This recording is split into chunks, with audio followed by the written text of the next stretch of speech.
माय Deere students, आज आपण मराठी या विषयाचा अभ्यास करणार आहोत।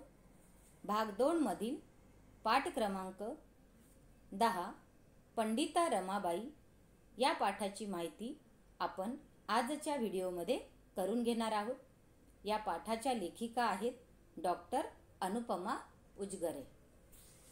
मुलांनो, आता आपण लेखिकेचा परिचय करून घेणार आहोत। बघा, अनुपमा उजगरे यांचा जन्म 1949 मध्ये अहमदनगर येथे झाला। त्या प्रसिद्ध लेखिका आहेत। सांगी पश्चात हे काव्यसंग्रह सुद्धा त्यांचे प्रसिद्ध आहेत। चांदनचुरा, ललित लेख संग्रह,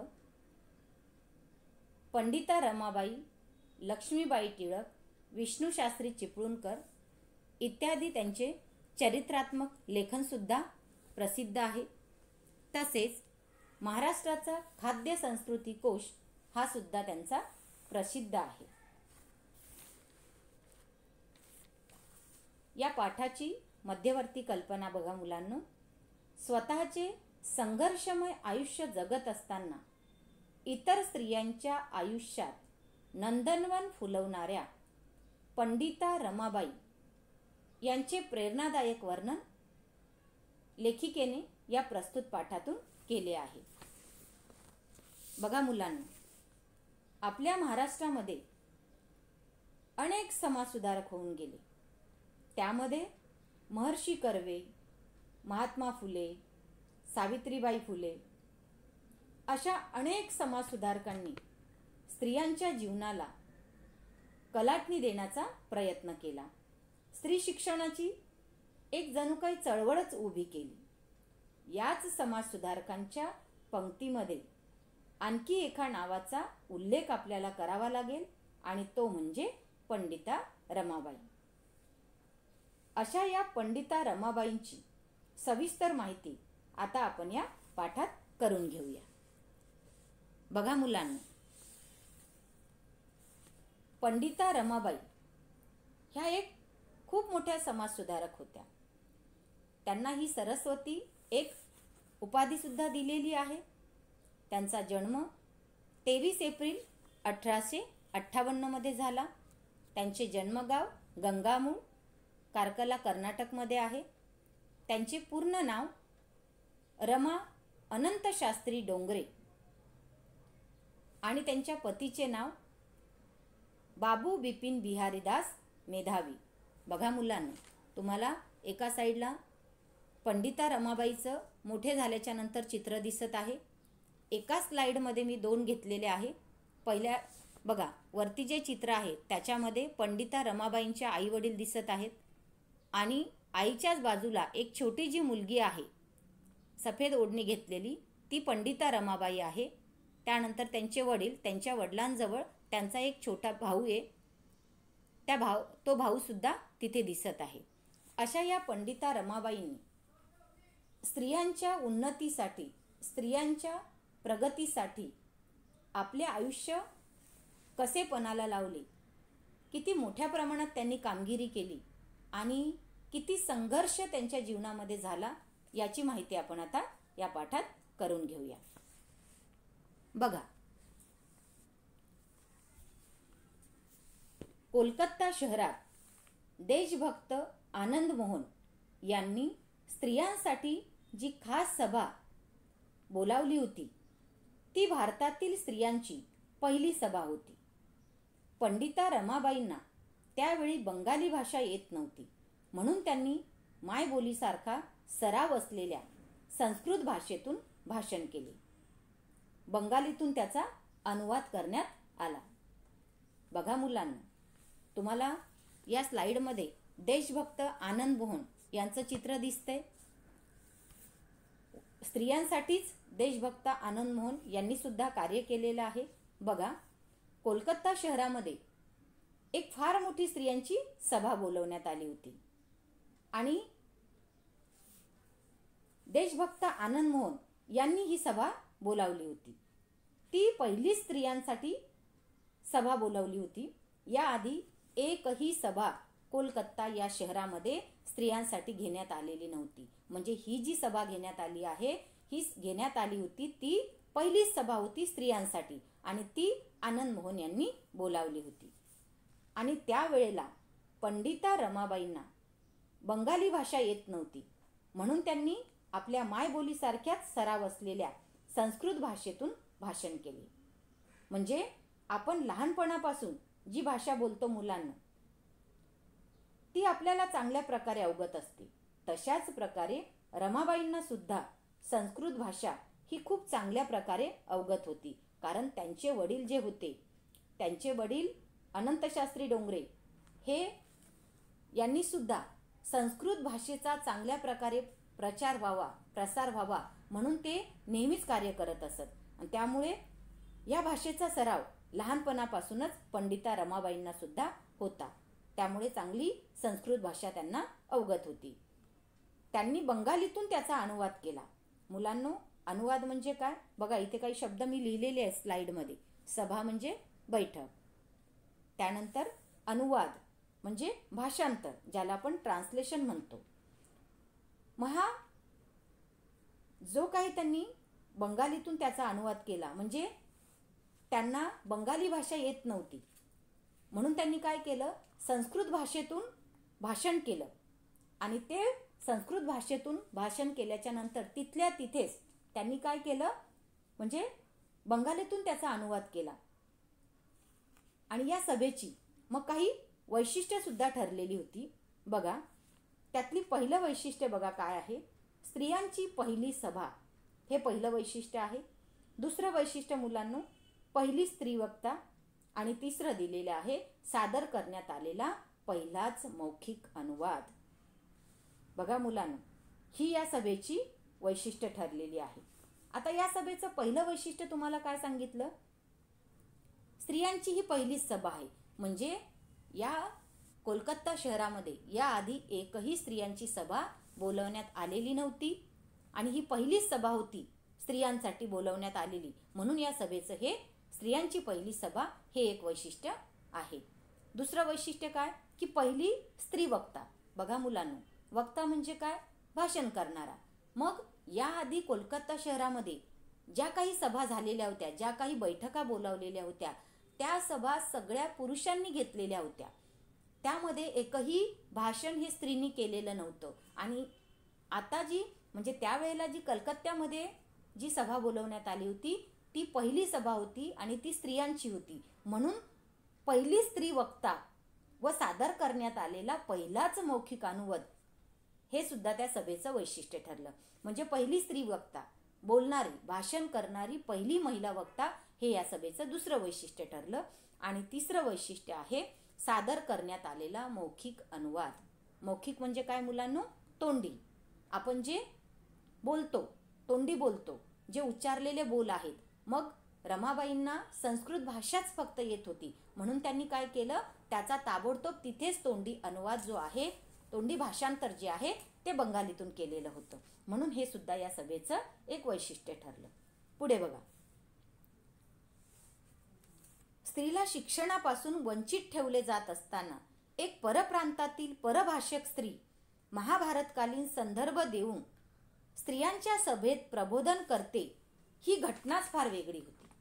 बघा, स्त्रियांना त्या काळी शिक्षण दिलं जात नव्हतं. मुलांना शिक्षणापासून स्त्रियांना वंचित ठेवलं जात होतं. वंचित म्हणजे काय, तर दूर ठेवणे, म्हणजे शिक्षणापासून त्यांना दूर ठेवलं जात होतं. अशातच एक परप्रांतातील स्त्री, त्याचबरोबर ती परभाषिक असणारी, म्हणजेच काय मुलांनो, परभाषिक म्हणजे काय, जिला बंगाली भाषा येत नव्हती, परभाषिक, अशा स्त्रीने महाभारतातील काही उच्च प्रतिष्ठित ज्या स्त्रिया आहेत त्या स्त्रियांच्या कार्याचा गौरव आपल्या भाषणामध्ये करणं, म्हणजेच काय, महाभारतकालीन संदर्भ देणं. मग अशा प्रकारे त्यांनी त्या उच्च प्रतिष्ठित स्त्रियांनी जे काही चांगल्या प्रकारचं कार्य केलेलं होतं, त्या कार्याचा त्यांनी आपल्या भाषणातून गौरव केला. आणि हे सुद्धा त्याबरोबर सांगितलं की आपण सुद्धा आपल्या स्वतःच्या पायावर आपण कसे उभं राहू शकतो, स्वतःची प्रगती कशी करू शकतो आणि स्वतःच्या बरोबर इतर स्त्रियांना सुद्धा पुढे कसं नेऊ शकतो, असं त्यांनी त्या स्त्रियांच्या सभेमध्ये प्रबोधन केलं आणि त्यामुळे ही घटनाच एक आगळीवेगळी ठरली. इथपर्यंत समजलं मुलांनो? पुढे बघा आता. आई वडील व बंधू यांच्या निधनानंतर एकटे जगणे किती कठीण आहे यांचाही अनुभव पंडिता रमाबाईंनी घेतला. त्यामुळे त्यांनी विवाह करण्याचे ठरवले. अतिशय विद्वान वकील म्हणून ख्याती असलेल्या बिपिन बिहारी मेधावी यांच्याशी त्या रीतसर विवाहबद्ध झाल्या. त्यावेळी त्यांचे वय 22 वर्षाचे, म्हणजे त्यावेळच्या रूढींच्या दृष्टीने फारच वाढलेले होते. बघा मुलांनो, एकटे असताना लग्न करण्याचा निर्णय घेतला, तोही वकील म्हणून ख्याती असलेल्या. ख्याती म्हणजे काय मुलांनो? प्रसिद्ध. म्हणजे आई वडिलांनंतर, म्हणजे आई वडील तर यांचं निधन तर झालं, म्हणजे जीवनामध्ये प्रगती करायची, पण प्रगती करण्यासाठी आपल्याला खूप मोठं धैर्य लागतं, हिंमत लागते, आणि ती या पंडिता रमाबाईंमध्ये होती. कारण लहान असतानाच, म्हणजे आई वडील तर वारले, पण आई वडिलाच्या नंतर एकटं जीवन किती कठीण आहे याचाही त्यांनी अनुभव घेतला होता. आणि त्या पाठोपाठ मग त्यांना असं वाटलं की आपल्याला आता पुढे स्त्रियांसाठी तर झटायचंच आहे. आपल्या आयुष्यात आपल्याला जेवढे संकट येतात, समस्या येतात, तशा या समाजातल्या कितीतरी स्त्रियांना येत असतील, म्हणून आपण त्यांच्यासाठी काम करायचं. म्हणून त्यांनी काय केलं तर वकील म्हणून ख्याती असलेल्या, प्रसिद्धी असलेल्या बिपिन बिहारी मेधावी यांच्यासोबत त्यांनी लग्न केलं. त्यावेळेला त्या खूपच, म्हणजे 22 वर्षाच्या त्या होत्या, पण त्या काळामध्ये 10 ते 12 वर्षातच मुलींचे लग्न केले जायचे. आणि रमाबाईंचं वय तर 22 वर्षाचं झालेलं होतं. म्हणजे त्यावेळच्या रूढी परंपरेच्या संपूर्ण विरोधात होतं. कारण त्यांना स्वतःला इतर स्त्रियांसाठी कार्य करायचं होतं आणि त्यामुळे त्यांचं वय जास्त झालेलं होतं. त्यांनी कमी वयात लग्न केलं नाही. त्या मानाने पंडिता रमाबाईंचं हे वय या रूढी परंपरेच्या खरोखर विरोधात होतं. पुढे बघा मुलांनो, 2 वर्षाच्या आतच बिपिन बाबूंचे निधन झाले. एका मागोमाग कितीतरी संकटे पंडिता रमाबाईंच्या आयुष्यात आलेली होती. म्हणजे बघा, आधी आई वडील गेले, त्यानंतर भाऊ होता, तो भाऊही नंतर वारला, आणि त्या पाठोपाठ त्यांचे पती सुद्धा लग्नाच्या 2 वर्षाच्या नंतर त्यांचं सुद्धा निधन झालं. म्हणजे आपल्याला स्वतःला पुढे कितीतरी आता संकट आहेत, त्या संकटांना सामोरं जाऊनच आपल्याला आपली स्वतःची प्रगती करायची. आणि त्यांची एक चिमुकली मुलगी सुद्धा होती, त्या मुलीला घेऊन ह्या सगळ्या संकटांना सामोरं जायचं होतं. पण तरी सुद्धा त्यांनी ह्या सगळ्या संकटांना सामोरं जाऊन त्यांनी समाजाला दाखवून दिलं की एक स्त्री सुद्धा कुठल्याही प्रकारच्या संकटाला न डगमगता ती सुद्धा चांगल्या प्रकारचे कार्य हाती घेऊन शकते. हे त्यांनी पतीच्या निधनानंतर दाखवून दिलेलं होतं. म्हणजे स्वतःच्या इच्छा ज्या होत्या त्या सगळ्या इच्छांना त्यांनी म्हणजे एक तिलांजली दिली. स्वतःच्या इच्छा सगळ्या तशाच ठेवल्या, पण आपल्यासारख्याच इतर स्त्रियांसाठी आपण काय करू शकतो यासाठी त्यांनी कार्य हाती घेतलं. आपल्या जवळच्या माणसांची साथ असणं आयुष्यामध्ये फार गरजेचं असतं. पंडिता रमाबाईंचे सुद्धा असेच झाले. त्यांनी मनाशी ठरवले की माझ्यासारख्याच अशा कितीतरी एकट्या असणाऱ्या स्त्रिया असतील की त्यांना मदतीचा हात देणं गरजेचं आहे. म्हणून त्या न डगमगता कामाला लागल्या आणि संपूर्णपणे त्यांनी समाजसेवेचं व्रत हाती घेतलं.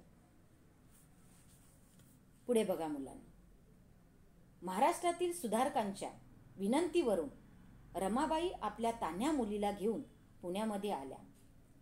त्यांचे पहिले व्याख्यान न्यायमूर्ती रानडे यांच्या घरी झाले. तिथेच प्रत्येक आठवड्यात एक महत्त्वाच्या घरी त्यांचे व्याख्यान ठरले. म्हणजेच बाईचे भाषण एका स्त्रीचे भाषण ऐकायचे. त्यामुळे नेमकी बाई माणूस कशी बोलते याचीच लोकांना उत्कंठा लागलेली होती. बघा, न्यायमूर्ती रानडे यांच्या घरी त्यांचं पहिलं भाषण झालं. जेव्हा त्यांच्या पतीचं निधन झालं होतं त्यावेळेला अनेक समाजसुधारकांनी त्यांना विनंती केली होती. म्हणून त्या स्वतःच्या छोट्या मुलीला घेऊन, तान्ह्या मुलीला घेऊन, त्या बालिकेला घेऊन त्या पुण्यामध्ये आल्या आणि पहिलं भाषण, त्यांचं पहिलं व्याख्यान जे आहे ते न्यायमूर्ती रानडे यांच्या घरी झालेलं होतं. आणि तिथे असं ठरलं की आठवड्यामध्ये प्रत्येकाच्या घरी एक एक दिवस ते व्याख्यान व्हायला हवे. पण आता सगळ्याच लोकांची परवानगी असते का? तर त्या काळामध्ये फक्त पुरुषच चांगल्या प्रकारे व्याख्यान देऊ शकतो, पुरुषच समाजाची चांगल्या प्रकारे प्रगती करू शकतो, असा त्यावेळेला समज होता. आणि त्यामध्ये रमाबाईंनी हे सगळं करून दाखवलं. स्त्रीची पहिली सभा कोलकात्याला बोलवली, त्यावेळेला त्यांनी हे भाषण संस्कृतमधून केलं. आणि नंतर आता जेव्हा त्यावेळेला न्यायमूर्ती रानडे यांच्या घरी जेव्हा पहिलं व्याख्यान घ्यायचं त्यावेळेला कितीतरी लोकांना उत्कंठा होती. उत्कंठा म्हणजे उत्सुकता होती हे बघण्याची की नेमकी बाई माणूस बोलते, ती नेमकी बोलते तरी कशी? कारण त्यावेळेला स्त्रियांची व्याख्यानं होतच नव्हती. मग ते बघण्याची लोकांना जास्त उत्कंठा होती. व्याख्यानाला येणाऱ्याने आपल्यासोबत घरातल्या प्रत्येक स्त्रीला, एका तरी स्त्रीला आणल्याशिवाय प्रवेश मिळणार नाही, अशी पंडिता रमाबाईंच्या व्याख्यानाच्या निमंत्रण पत्रिकेत एक अटच घातलेली होती. बघा का? तर त्यावेळेला जोपर्यंत एका पुरुषाबरोबर, मग घरातली कोणतीही स्त्री असो, आई असो, बहीण असो, पत्नी असो, ती त्यावेळेला त्या व्याख्यानाला लागायचीच. कारण जोपर्यंत ती स्त्री त्या व्याख्यानाला येत नाही, ती व्याख्यान ऐकत नाही, तोपर्यंत त्या समाजात स्त्रिया त्या पुढे कशा येणार? कारण पुरुषांना फक्त हे बघायचं होतं की स्त्री ही कशी बोलते, बाबा ही बाई माणूस आहे, ही कशा पद्धतीने बोलते. आणि त्यामुळे या व्याख्यानाला, पंडिता रमाबाईचं जे व्याख्यान होणार होतं त्या व्याख्यानासाठी एक त्यांनी जी निमंत्रण पत्रिका काढलेली होती, त्या निमंत्रण पत्रिकेमध्येच असं लिहिण्यात आलेलं होतं की जो पण पुरुष या व्याख्यानाला येईल त्या पुरुषाबरोबर घरातली कोणती तरी एक स्त्री येणं गरजेचं आहे, अशी त्यांनी अटच घातलेली होती. अशी आठवण आपल्या सासऱ्यांबरोबर सभेला गेलेल्या काशीबाई कानिटकर यांनी सुद्धा लिहून ठेवली होती. म्हणजे त्यांच्या सासऱ्यांबरोबर त्या सभेला गेलेल्या ज्या काशीबाई कानिटकर आहेत यांनी आपल्या रोजनिशीमध्ये ती गोष्ट लिहून ठेवली. मुलांनो, काशीबाई कानिटकर ह्या सुद्धा एक प्रसिद्ध लेखिका आहेत. त्यांनी सुद्धा म्हणजे खूप चांगल्या प्रकारे कार्य केलेलं आहे आणि म्हणून त्यांनी आपल्या या रोजनिशीमध्ये ही गोष्ट लिहून ठेवलेली होती. इथपर्यंत समजलं? पुढे बघा मुलांनो, स्त्रियांनी शिकले व शिकवले पाहिजे. त्यासाठी आपल्या मातृभाषेचे अचूक ज्ञान प्राप्त केले पाहिजे. शिक्षिका म्हणून उभ्या राहण्यासाठी स्त्रियांना प्रोत्साहन म्हणून शिष्यवृत्त्या दिल्या पाहिजे, अशी शिफारस त्यांनी हंटर कमिशनकडे केली. बघा त्या काय म्हणायच्या की स्त्रियांनी शिकलं पाहिजे आणि शिकवलं सुद्धा पाहिजे. हे करण्यासाठी त्यांना कशाची गरज होती? मातृभाषेतून शिक्षण घेण्याची. म्हणजे त्या भाषण करताना नेहमी म्हणायच्या की स्त्रीनी शिकलं पाहिजे आणि त्याचबरोबर शिकवलं सुद्धा पाहिजे. ज्यांना काम करायचं असेल त्यांनी काम जरूर करा, कारण त्या काळामध्ये परिस्थिती घरातली प्रत्येकाची एवढी चांगली नव्हती. त्यामुळे लहान वयातच स्त्रिया ह्या काम करायच्या, त्यामुळे त्यांना शिक्षणापासून तर दूरच ठेवलं जायचं. पण पंडिता रमाबाईंनी काय सांगितलं की स्त्रियांनी शिकलं पण पाहिजे आणि शिकवलं पण पाहिजे. आणि मग जर त्यांना काम करायचं असेल तर त्या काम करू शकतात, पण काम करता करता तुम्ही शिक्षण सुद्धा घेऊ शकता, असं त्या स्त्रियांना म्हणायच्या.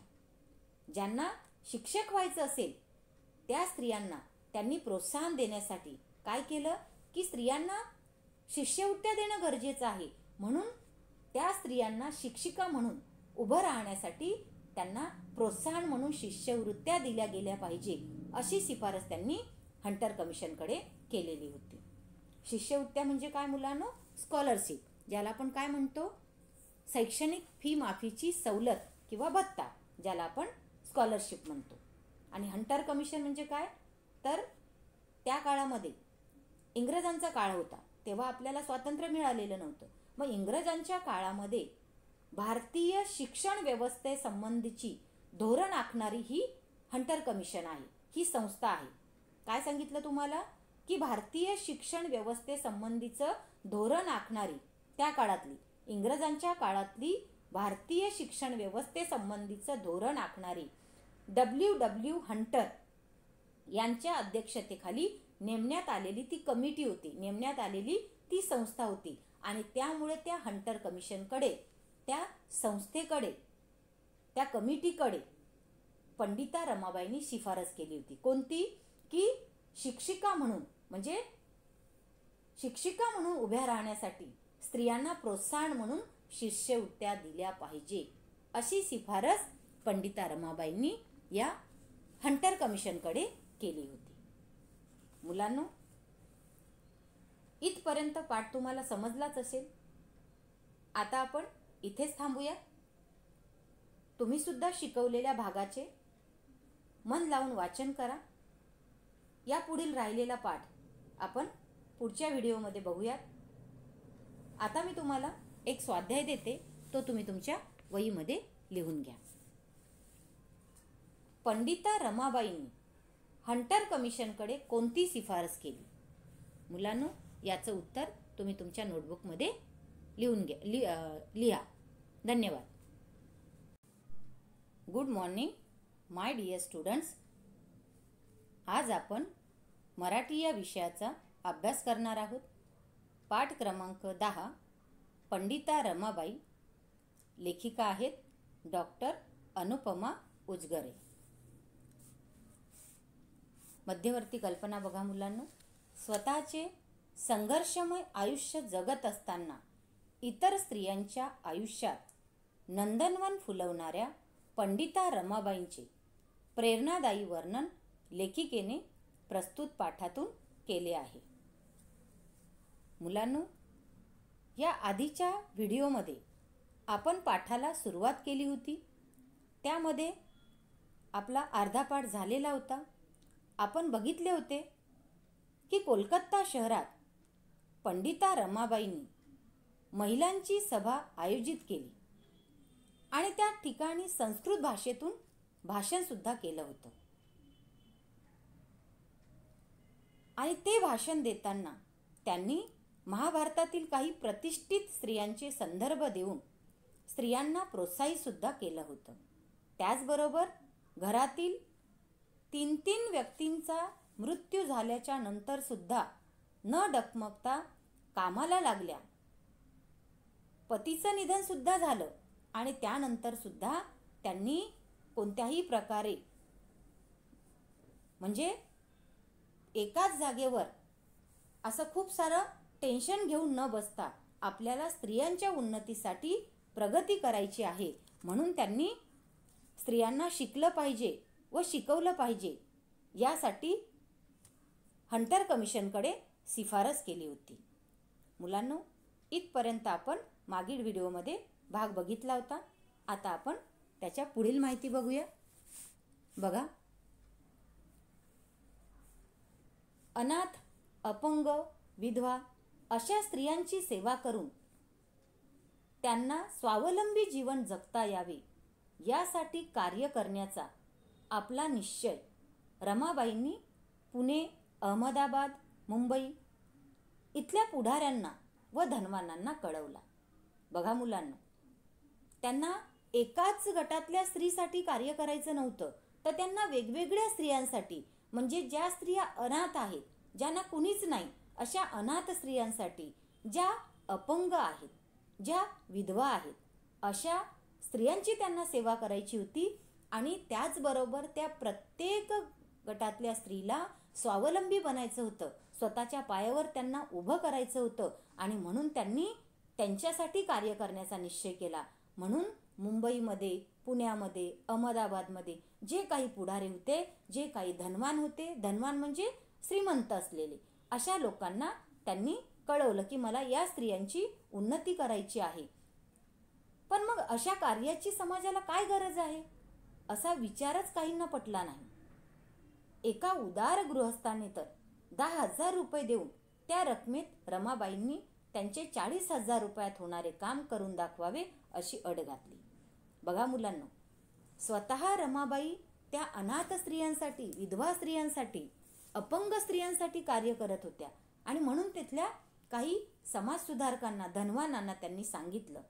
पण तिथल्या जे काही पहिल्या रीतिरिवाजाचे लोक होते, तिथल्या त्या लोकांना त्यांची ही कल्पनाच आवडली नाही.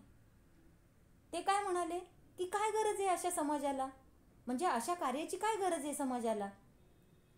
सगळ्याच लोकांना रमाबाईंचा विचार पटला नाही. ते त्यांच्या विरोधातही गेले.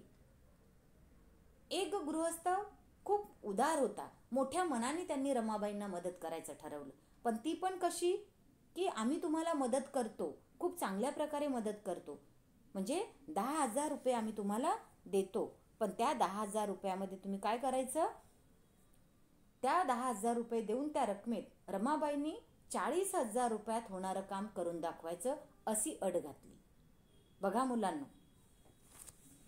म्हणजे एवढे कमी पैसे द्यायचे आणि एवढ्या कमी पैशामध्ये तुम्ही 40,000 रुपयात होणारं काम करून दाखवायचं अशी वरून अट सुद्धा घालायची.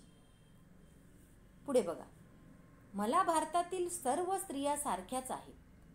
जेथपर्यंत माझ्या शरीरात रक्ताचा एक बिंदू मात्र आहे, तो तेथपर्यंत आपल्या स्त्री जातीचे कल्याण व सुधारणा करण्याच्या कामापासून मी पराडमुख होणार नाही.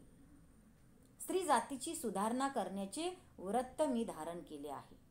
मुलांनो, इथे स्लाइडमध्ये काही शब्द लिहिलेले आहेत बघा. धनवान म्हणजे श्रीमंत, बिंदू मात्र म्हणजे थेंब आणि कल्याण म्हणजे हित.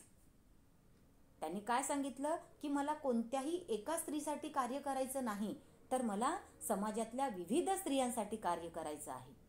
मग त्या अपंग असो, विधवा असो, अनाथ असो, जोपर्यंत माझ्या शरीरामध्ये रक्ताचा एक थेंब आहे, जोपर्यंत माझ्या शरीरात रक्ताचा एक बिंदू मात्र आहे, तोपर्यंत मी स्त्री जातीचे कल्याण व सुधारणा करण्यापासून, माझ्या कार्यापासून मी पराडमुख होणार नाही. मुलांनो, इथे पराडमुख हा एक वाक्प्रचार आलेला आहे.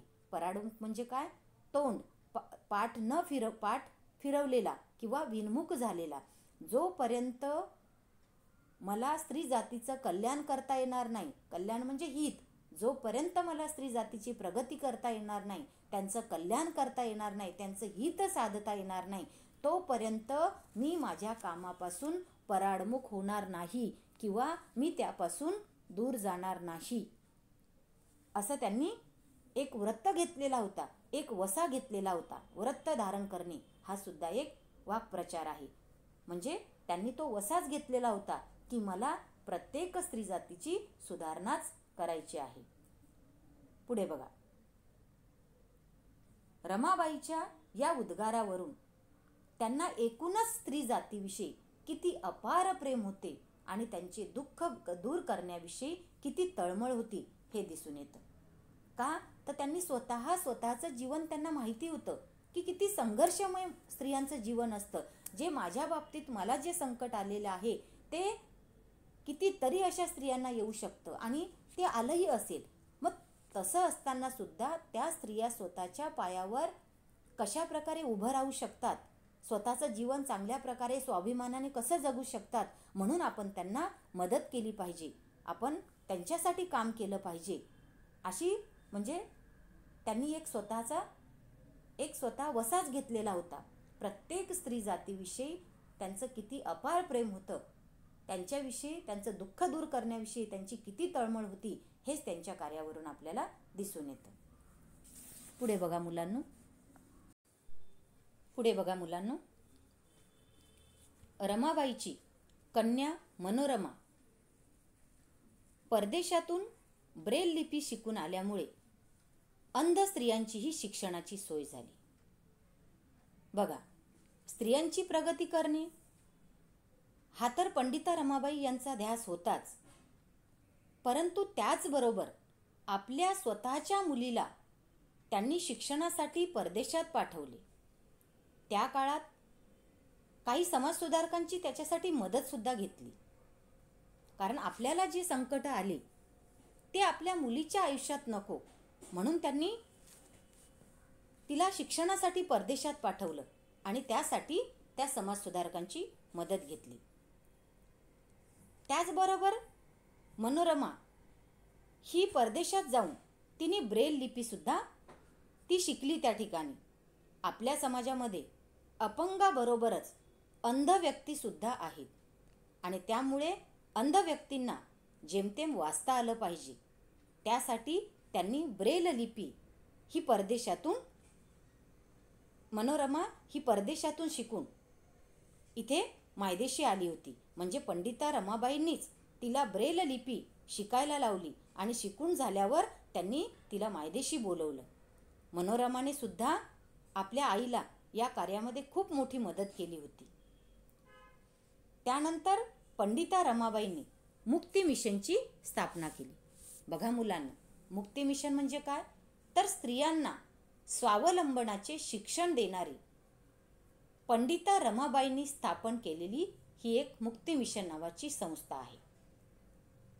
काय सांगितलं? स्त्रियांना स्वावलंबनाचे शिक्षण देणारी ही एक संस्था आहे जी पंडिता रमाबाई यांनी स्थापन केली होती, की ज्यामध्ये सर्व प्रकारची माणसं काम करतात. मुक्ती मिशनमध्ये म्हणजे स्त्रियांना स्वावलंबनाचे शिक्षण देणारी ही संस्था होती. मग त्यामध्ये एक प्रकारची स्त्री नव्हती, तर अनेक प्रकारची माणसं काम करत होती. जसं की वेगवेगळ्या प्रकारच्या स्त्रिया, आबालवृद्ध, जी एकाकी आहेत, अपंग आहेत, अंध आहेत, अशा लहान मोठ्यांसाठी त्यांनी हे उद्योग सुरू करून दिले होते आणि स्वावलंबी जीवन जगण्यासाठी त्यांनी या मुक्ती मिशनमधून प्रयत्न केले होते. पुढे बघा आता, केळीच्या सोपट्यापासून टोपल्या बनवणे, वाखाच्या दोऱ्या वळवणे, वेताच्या खुर्च्या विणणे, लेस, स्वेटर, मोजे विणणे, गाई बैलांचे खिल्लार, शेळ्या मेंढ्यांची चरणी, म्हशींचा गोठा, दूध दुभते, कुक्कुटपालन, सांडपाणी, मैल्यांपासून खत, भांड्यावर नाव घालणे, भांड्यांना कलही करणे, हातमागावर कापड, सतरंज्या विणणे, घाण्यावर तेल काढणे, छापखान्यातील टाईप जुळवणे, सोडणे, चित्र छापणे व कागद मोडणे, पुस्तके बांधणे, दवाखाना चालवणे, धोबी काम करणे, असे कितीतरी प्रकारचे कामे, अशी कितीतरी प्रकारचे उद्योग पंडिता रमाबाई म्हणजे तिथल्या त्या स्त्रिया करत होत्या. बघा, ही जी मुक्ती मिशन नावाची संस्था त्यांनी स्थापन केली होती, या सगळ्याच स्त्रियांनी त्या मुक्ती मिशनमध्ये आपल्या स्वतःच्या पायावर आपण उभं राहिलं पाहिजे, आपण स्वावलंबी झालं पाहिजे, यासाठी या सगळ्यांना असे छोटे मोठे उद्योग त्यांनी सुरू करून दिले होते. काय सांगितलं तुम्हाला? की केळीच्या सोपट्यापासून टोपल्या बनवणे. बघा मुलांना, केळीच्या सोपट्यापासून, सोपटा म्हणजे काय? तर केळीच्या दोऱ्या, मग त्या दोऱ्यापासून त्या टोपल्या बनवायला लावायच्या. त्यानंतर वाखाच्या दोऱ्या वणणे, वाख म्हणजे काय? तर तागाची रस्सी, मग त्या तागाच्या रस्सीपासून वेगवेगळ्या तागाची रस्सी तयार करणे. वेताच्या खुर्च्या विणणे म्हणजे अतिशय लवचिक अशी चिवट असलेली लाकडाची नळी, ज्याला वेताच्या खुर्च्या म्हणणं असं म्हटलेलं आहे. खिल्लार, ज्याला गाई गुरांचा कळप आपण म्हणतो. त्याचबरोबर काय दिलं? शेळ्या मेंढ्यांची चरणी. चरणी म्हणजे काय? तर शेळ्या मेंढ्यांचा म्हणजे ते जिथे चरतात त्या शेळ्या मेंढ्यांच्या चाऱ्यांचा प्रदेश. दूध दुभते, गाई म्हशींच्या दुधाचा जिथे साठा केला जातो ती जागा. त्यानंतर कुक्कुटपालन, कोंबड्यांचे पालन पोषण केले जाते. सांडपाणी, जिथे माणूस आणि जनावरांचे मलमूत्र वाहून जाते, जिथे माणूस आणि जनावरांची विष्ठा असते ती वाहून जाण्यासाठी म्हणजे तिथे ती सोय केलेली असते. असे कितीतरी प्रकारचे म्हणजे भांड्यावर नाव घालणं म्हणा किंवा भांड्यांना कलही करणं म्हणा. मुलांनो, आता ही भांड्यांना कलही करणं म्हणजे काय? तर थोडक्यात जसं आपण त्या भांड्यांना गंज लागू नये म्हणून काय करतो, तर तिथले जे कथील धातू आहे ते धातू वितळून त्या भांड्यांना लेप देतो. म्हणजेच काय? तर त्या भांड्यांना कलही करणे. त्याचबरोबर हातमागावर कापड विणणे म्हणजे काय? हाताने त्या यंत्रावर कापड विणायचं. वेगवेगळ्या प्रकारच्या सतरंज्या तयार करायच्या. घाण्यावर तेल काढायचं. घाण्यावर तेल काढायचं म्हणजे काय करायचं, तर तेल काढण्यासाठी त्या बैलांना खुंट्याला बांधून गोल आकार फिरवण्याचं एक तिथे ते यंत्र असायचं आणि त्या यंत्राच्या तिथे ते तशा प्रकारचं घाण्यावर तेल काढलं जायचं. त्यानंतर वेगवेगळ्या प्रकारचे छापखान्यातले काही टाईप जुळवणे, काही सोडून देणे, वेगवेगळ्या प्रकारची चित्र छापणे, अशा विविध प्रकारचे उद्योग त्या मुक्ती मिशनमधून चालवायच्या. त्याचबरोबर धोबीकाम असे कितीतरी प्रकारचे व्यवसाय जे आहेत ते व्यवसाय तिथे त्या स्त्रिया करत असत. ही त्या काळी फारच नवलाईची गोष्ट ठरलेली होती. बघा मुलांनो, 2500 लोक बसू शकतील असे प्रार्थना मंदिर बांधताना काटकसर म्हणून रमाबाईंनी त्याचा आराखडा स्वतःच तयार केला होता आणि त्या डोक्यावर विटांचे घमेले वाहून बांधकामाला हातभारही लावायच्या. कुठलेही काम करण्यात त्यांनी कधीच कमीपणा मानला नाही. श्रमप्रतिष्ठेचा धडा त्यांनी आपल्या स्वतःच्या कृतीतून तिथल्या आश्रमातील मुलींना दिलेला होता. बघा, या स्लाइडमध्ये तुम्हाला प्रार्थना मंदिर दिसतंय, ज्याला आपण चर्च म्हणतो. मग हे प्रार्थना मंदिर ज्या वेळेला बांधायचं होतं त्यावेळेला खूप काटकसर रमाबाईंना करावी लागली आणि ते प्रार्थना मंदिर बांधण्यासाठी आधी त्यांना तशा प्रकारचं ते स्ट्रक्चर तयार करायला लागलं आणि म्हणजे स्ट्रक्चर तयार केलं, त्याचा आराखडा तयार केला, त्याचा आकृतिबंध त्यांनी तयार केला आणि मग आकृतिबंध तयार करून तो आकृतिबंध तयार केल्याच्या नंतर मग त्या कामाला लागल्या. पण फक्त त्या लोकांनाच त्यांनी कामाला लावलं नाही, तर त्या स्वतःही आपल्या डोक्यांवर विटांचे घमेले वाहून त्या स्वतः त्या कामाला हातभार लावत होत्या. म्हणजे जिथं ती काम करणारी माणसं आहेत, ती काम करणारी माणसंच फक्त काम करतील असं नाही आणि मी वेगळीच दुसरी कोणीतरी आहे असं नाही, तर मी सुद्धा तुमच्यासोबत काम करते. म्हणजे फक्त लोकांना स्वावलंबी बना हे सांगितलं नाही, तर त्यांनी त्याच्यासाठी स्वतः कृती केली, प्रत्यक्ष त्या कामाला बांधकामाला मदत केली. म्हणजे कोणत्याही प्रकारचं काम करण्यात त्यांनी स्वतःचा कमीपणा कधी मानला नाही. श्रमप्रतिष्ठेचा धडा त्यांनी स्वतः आपल्या कृतीतून तिथल्या आश्रमातील मुलींना दिला होता. म्हणजे स्वतः आधी कष्ट केले, स्वतः प्रत्यक्ष कृती केली आणि मग आपल्या या कृतीतून त्यांनी त्या आश्रमातील मुलींना सुद्धा तो श्रमप्रतिष्ठेचा धडा दिला. समजलं मुलांना इथपर्यंत? बघा मुलांना, रमाबाईंचे आयुष्य म्हणजे संघर्षाची आणि संकटाची एक दीर्घ साखळीच होती. पण त्या खचल्या नाहीत. स्त्रीचा एक व्यक्ती म्हणून विचार आणि विकास करू पाहणाऱ्या पंडिता रमाबाई ह्या सहस्त्रकातील एकमेव कर्मयोगिनी व सतशील साध्वी होत्या.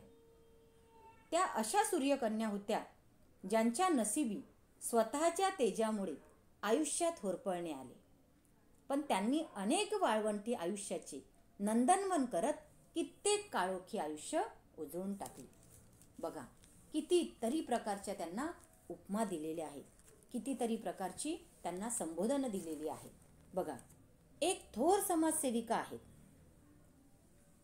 स्वतःचे संपूर्ण आयुष्य पणाला लावलं स्त्रियांच्या उन्नतीसाठी, त्यांच्या प्रगतीसाठी. म्हणून या पंडिता रमाबाईंचं आयुष्य म्हणजे काय, तर एक संकटाची, एक संघर्षाची जणू काय दीर्घ साखळीच होती, जणू काय ती एक शृंखलाच होती. त्यांच्या संघर्षाची आणि संकटाची जणू काय ती एक शृंखलाच होती. स्त्रीचा एक व्यक्ती म्हणून विचार आणि विकास करू पाहणाऱ्या पंडिता रमाबाई ह्या त्या सहस्त्रकातील काय म्हणजे काय मुलांनो, 1000 वर्ष, सहस्त्र म्हणजे 1000 वर्ष, 1000 इयर्स, इसवी सणामधील त्या एकमेव स्त्रीचा एक व्यक्ती म्हणून विचार आणि विकास करू पाहणारी ही एक त्या सहस्त्रकातील त्या 1000 इयरमधील, त्या 1000 वर्षातील, त्या इसवी सणातील एकमेव कर्मयोगिनी ठरली. मुलांनो, कर्मयोगिनी म्हणजे काय, कर्म हेच जिचे व्रत आहे अशी महान स्त्री. काय सांगितलं, कर्म करणे हेच जिचे व्रत आहे अशी ती कर्मयोगिनी. ती त्या सहस्त्रकातील कर्मयोगिनी ठरली व सतशील साध्वी स्त्री होती. म्हणजे खूपच एक चांगल्या प्रकारे साधेपणाने आपलं आयुष्य तिने साधेपणाने आयुष्य आपलं स्वतः ती जगली, पण इतर स्त्रियांच्या जीवनात मात्र तिने नंदनवन केलं. अशी ही एक सूर्यकन्या होती. म्हणजे ती एक त्या भारतवर्षातील, ती त्या सूर्यकुळातील जन्माला आलेली एक कर्तबगार स्त्री होती. म्हणून तिला सूर्यकन्या ही सुद्धा एक उपाधी दिलेली होती. मुलांना बघा, एक सूर्यकन्या, एक कर्मयोगिनी, एक सतशील, म्हणजे खूपच चांगल्या प्रकारच्या उपमा ह्या प्रत्येक स्त्रीला मिळत नाही. सतशील, साध्वी, म्हणजे खूप सतशील म्हणजे काय, चारित्र्यवान असलेली स्त्री.